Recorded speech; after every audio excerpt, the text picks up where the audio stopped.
Calgary Southeast.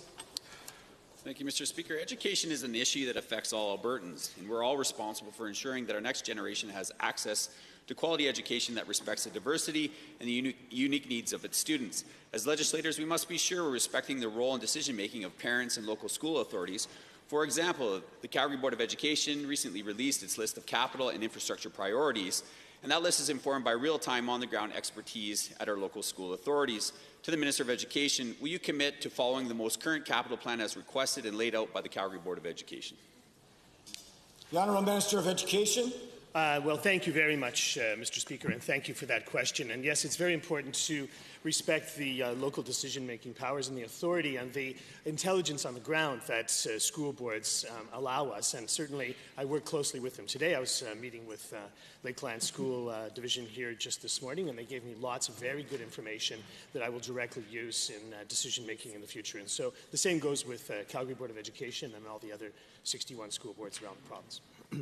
First supplemental. I recently had the pleasure of speaking with an organization who were pushing to do more to address and identify potential early childhood learning challenges. What they were addressing is an increasingly important issue. The issue has grown to an extent that the Calgary Board of Education, the cost of providing appropriate programming for special needs, Indigenous and ESL students exceeds the funding provided by the province by $80 million. To the same minister, will the minister commit to fully funding these programs, or at the very least commit to pushing for more early childhood screening? The Honourable Minister of Education. Well, thank you, Mr. Speaker. And certainly developing literacy skills at an early age is absolutely essential. And we're certainly seeing more expertise with teachers that we encourage to use screening tools at an early age so that we can get the extra help that those students need. And, you know, certainly the advocacy of such individuals is Greta Gerdner, who we have here this afternoon.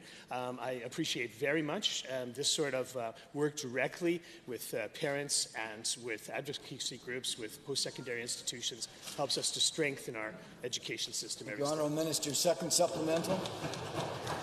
Well, we need to be responsive to experts, from teachers to counselors and administrators. The most important voice we need to listen to for most children is their parents. The safety of a child is paramount, but as much as possible, we need to keep parents informed and involved what's happening to their children at school. The concerns of parents should be included at every level of our education system. To the same minister, how is education working to ensure that conversations are happening between parents, educators, advocacy groups, school boards, and your department? Honourable Minister. Well, thank you very much, Mr. Speaker. And certainly we've been working very hard to work with parent councils and school councils across the province.